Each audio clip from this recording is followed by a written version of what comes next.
Палата тонула в белом свете, просачивающемся сквозь полупрозрачные жалюзи. Анна сидела у окна, машинально перебирая бусины старых четок, которые когда-то принадлежали их матери. Время здесь текло иначе, медленно и неумолимо. Капельница отсчитывала секунды монотонным ритмом, а каждый вдох давался с трудом, словно воздух стал тяжелее свинца. 3 месяца назад, когда врач произнес слово «онкология», мир Анны раскололся на 2 части — до и после.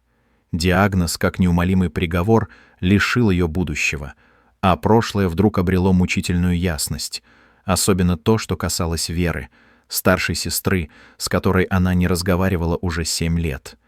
7 долгих лет тишины после той роковой ссоры из-за родительского наследства. Маленький домик на окраине города и небольшая сумма денег, по иронии судьбы. Все это сейчас казалось таким ничтожным, словно пыль под ногами. Как они могли позволить этому разрушить то, что было истинно ценным? Анна помнила каждое сказанное в гневе слово, каждый обвиняющий взгляд. «Ты всегда была их любимицей!» — кричала Вера. «А ты всегда думала только о себе», — отвечала она не менее яростно. Двери хлопнули, телефоны замолчали, адреса были вычеркнуты из памяти. И вот теперь, когда жизнь начала утекать сквозь пальцы, Анна поняла, что единственное, о чем она по-настоящему жалеет, это потерянные годы со своей сестрой. На тумбочке рядом с кроватью лежал старый потрепанный фотоальбом, единственная связь с прошлым, которую она привезла с собой в больницу. Фотографии хранили воспоминания о временах, когда они с Верой были неразлучны. Вот они держатся за руки на пляже, вот смеются, испачкавшись в муке на кухне, вот обнимаются на выпускном Веры. Когда-то они клялись всегда быть вместе, что бы ни случилось. Уважаемые зрители, пожалуйста, поддержите нас лайком, подпишитесь на канал и оставьте комментарий. Будет очень приятно, если вы напишете, из какого города или страны вы нас смотрите. Анна вздохнула и закрыла альбом. Как бы она хотела повернуть время вспять, сказать, что все это — дом, деньги — не стоит и минуты их сестринской привязанности. Но время нельзя вернуть. Можно только двигаться вперед. Вот только вперед у нее осталось совсем немного. Вера стояла перед дверью палаты, сжимая в руках небольшой букет полевых цветов, таких же, какие они собирали с Анной в детстве на лугу за домом. Сердце гулко стучало в груди, а мысли путались, как нитки в старом бабушкином клубке. Звонок от врача 3 дня назад застал ее врасплох. «Ваша сестра очень больна, прогнозы неутешительные». Она никому не сообщала, но сейчас ей нужна поддержка. Голос доктора звучал отстраненно профессионально, но в нем слышалась неподдельная тревога. Вера не колебалась ни секунды. 7 лет обид и гордости растворились в одном мгновении, уступив место жгучему чувству вины и страха. Как она могла позволить какому-то имуществу встать между ними? Почему не пыталась наладить отношения раньше? С тяжелым сердцем она вошла в палату. Анна сидела у окна, такая худая и бледная, что Вера едва сдержала вскрик. От некогда цветущей, энергичной младшей сестры осталась лишь тень.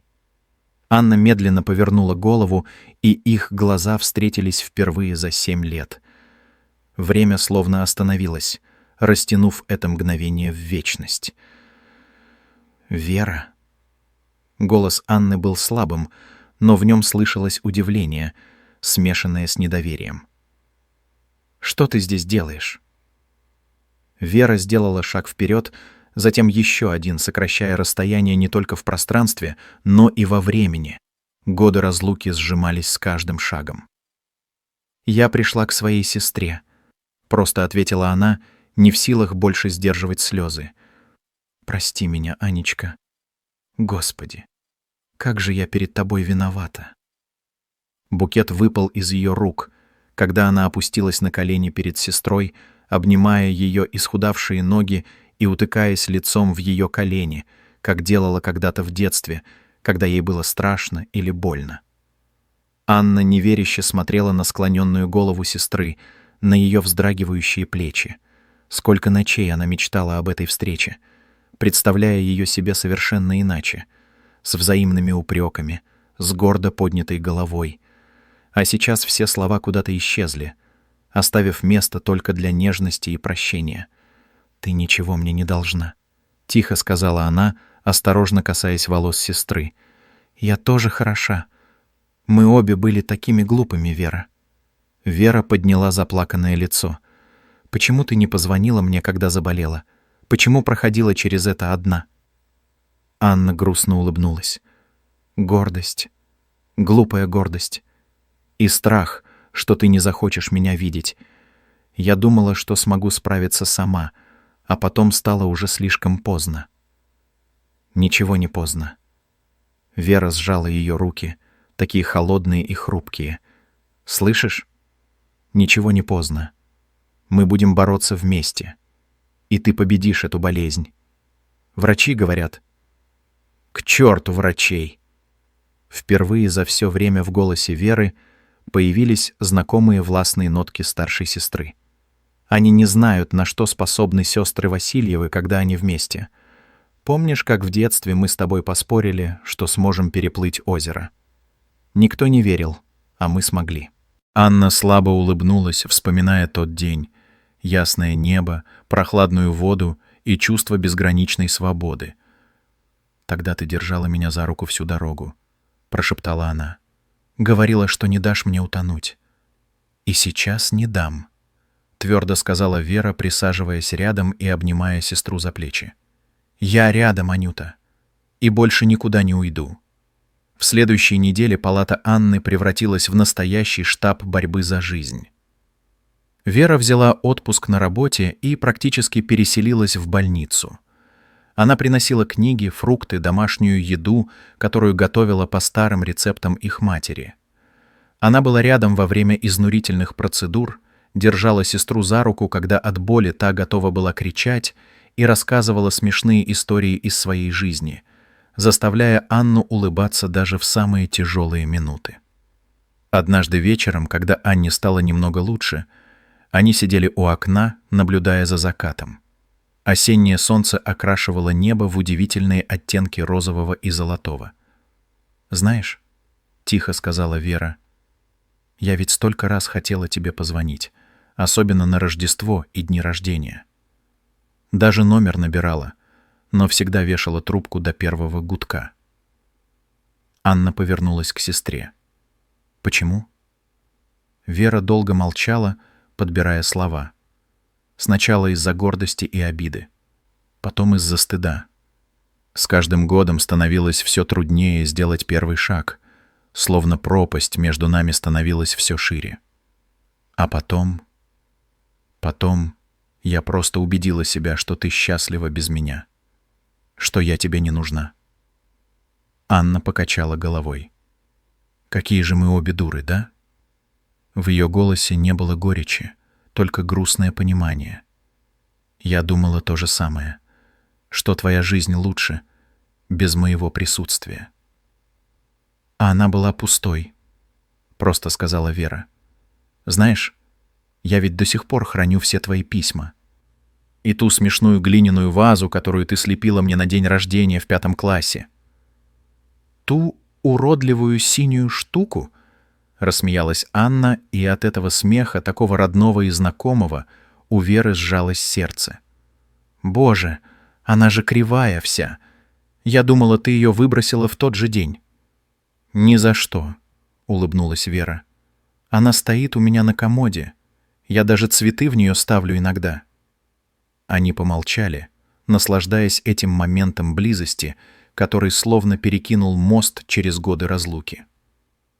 «Вера», — вдруг серьезно сказала Анна, — «обещай мне кое-что. Все, что угодно.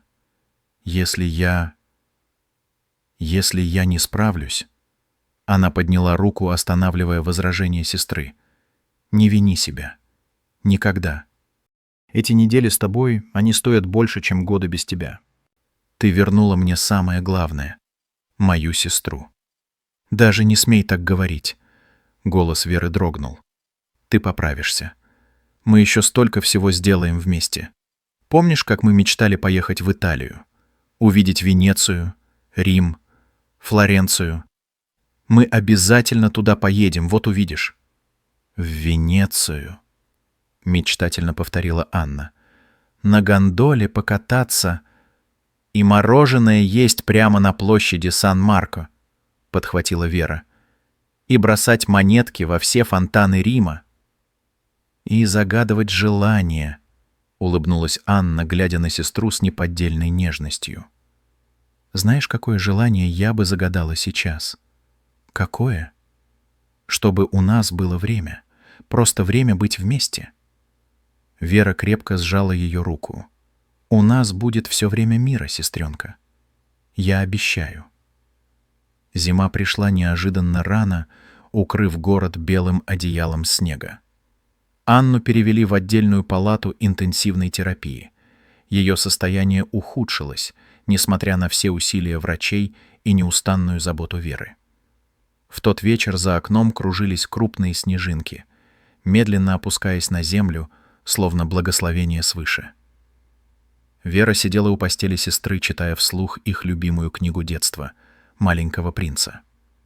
Голос периодически срывался на особенно трогательных моментах, но она продолжала читать, потому что знала. Анна слышит, даже если глаза ее закрыты. «Ты всегда в ответе за тех, кого приручил», — произнесла она, и вдруг почувствовала, как пальцы Анны слабо сжали ее руку. «Моя любимая цитата», — прошептала Анна, с трудом открывая глаза. «Как думаешь, мы были в ответе друг за друга все эти годы, даже когда не общались?» Вера отложила книгу и наклонилась ближе к сестре. «Думаю, да. Иначе почему мое сердце болело каждый раз, когда я думала о тебе? Почему я не смогла по-настоящему радоваться ничему все эти годы?» Анна слабо улыбнулась. «У меня так же. Словно часть меня всегда была с тобой, где бы ты ни была». Она помолчала, собираясь с силами. «Вера, я хочу тебе кое-что сказать. Важное. Я слушаю, родная. Я написала завещание. Все, что у меня есть, теперь твое. Дом, счет в банке». «Ань, не надо», — перебила ее Вера, чувствуя, как к горлу подкатывает ком. «Мы еще успеем обсудить это потом, когда ты поправишься. Выслушай меня», — настойчиво продолжила Анна. «Я знаю, что между нами стояли эти материальные вещи, проклятый дом и деньги. Но знаешь что? Когда смотришь в лицо смерти, понимаешь, что все это — просто прах и тлен. Ничего не имеет значения, кроме любви». Она с трудом подняла руку и коснулась щеки сестры. «Нашей любви, Вера. То, что мы снова вместе, — это единственное, что важно. Я так счастлива, что мы успели помириться». Вера не могла больше сдерживать слезы. «Перестань говорить, словно прощаешься.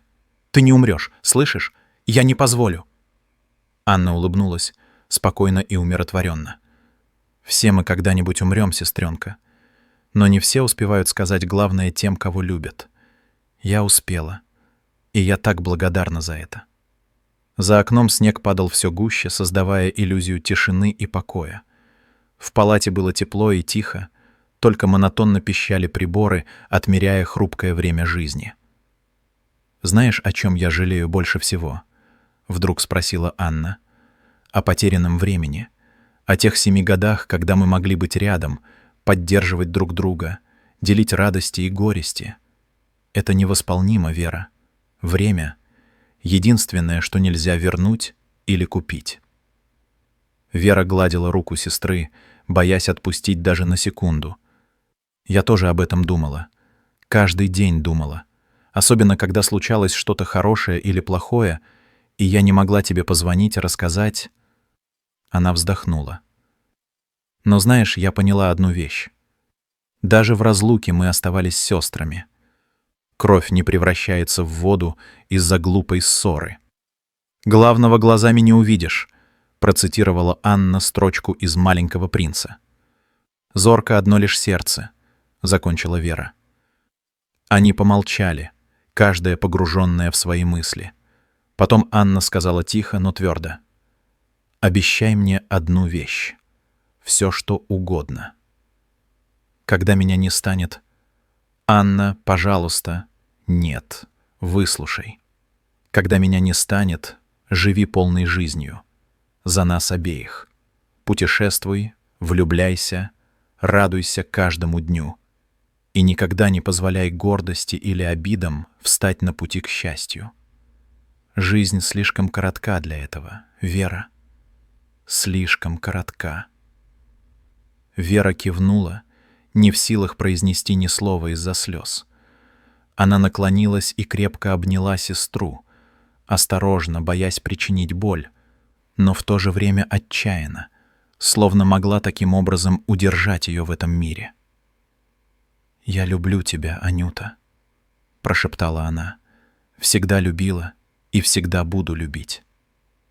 «И я тебя», — так же тихо ответила Анна. «Больше жизни». Весна пришла неожиданно рано, словно спешила порадовать мир после долгой суровой зимы. Первые робкие цветы пробивались сквозь прошлогоднюю траву, а воздух наполнялся свежестью и ароматом пробуждающейся природы. Вера сидела на скамейке в больничном саду, подставив лицо теплым лучам мартовского солнца. Последние 3 месяца были самыми трудными в ее жизни. Постоянный страх потерять сестру, бессонные ночи у ее постели, отчаянная борьба за каждый день, за каждый вздох. «Госпожа Васильева?» Голос врача вывел ее из задумчивости. Доктор Соколов, седой мужчина с усталыми, но добрыми глазами, присел рядом. «Как она?» Вера боялась услышать ответ, но еще больше боялась неизвестности. Доктор улыбнулся. Впервые за все это время не профессионально вежливо, а искренне и радостно. «У меня хорошие новости. Последние анализы показывают значительное улучшение. Опухоль уменьшилась почти вдвое. Такой реакции на лечение мы, честно говоря, не ожидали». Вера застыла, боясь поверить своим ушам. «Вы хотите сказать, что Анна...» «Ваша сестра — настоящий боец», — кивнул доктор. «Конечно, впереди еще долгий путь к полному выздоровлению, но сейчас у нас есть все основания для осторожного оптимизма». Когда врач ушел, Вера еще долго сидела на скамейке, не в силах сдержать слезы, но на этот раз это были слезы облегчения и надежды. Она вспомнила слова Анны о времени, о том, как важно не тратить его на пустые обиды и гордость. Они получили второй шанс.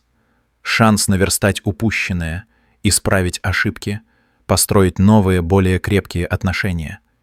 И Вера поклялась себе, что не упустит ни одного драгоценного мгновения этой вновь обретенной связи.